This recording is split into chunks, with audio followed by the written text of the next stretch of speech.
usta aka, ertalab nechaga kelinglar ishga? 6ga keldim. İyi. Mana uyimga ishlayapsiz. Sahar 4dan kelavering. Ha, xo'p. Rostdan olar Gustavo, bitta yaxtakkina kola chopga beray. İyi. Ko'g'lacha nima qilasan? Loyga qo'shaman. Zat priyomdan bo'libdi ha? İyi. Jo'rajon. Zerikmayapsanmi? Yo'q. Choy quyib beray. Nima qilyapsiz? Loya samoqchi edim-da. Bu lapotka suyanganingiz sinib ketmaydimi o'zi? Yo'q, ketmaydi. Shuni loya solib bo'lsa, shuni loya sayman. Bu nima deb qo'yamiz? Usta g'ayrat, shogirdingizni 5 minutga olib turaman. Bitta gazonni o'rib tashlaydi-da. Keyin gazonni o'rasan-ku jo'rajon, daraxtlarda ham uxlaysan, ha? Boraq. Hozir keladi hozir. Menga loy kerak, menga hozir.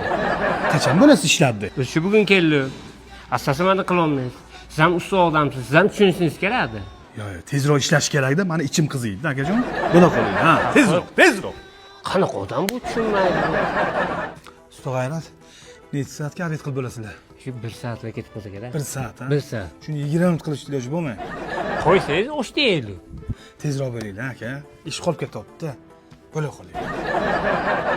Usta bu o'zingiz ham boshqa uyga ishlasangiz, dam olib, uxlab, mazza qilib ishlaysiz. Uyingizga usta kelganiga, bularni nima hamcha qiynaysiz? Haqiqatdan ham, birovni uyiga ishlasang bilinmay ekan. Lekin o'zing uyingga usta olib kelsang, pulni qanday beray ekanman deb shoshilib qo'ygansan. Laylo, Laylo, seni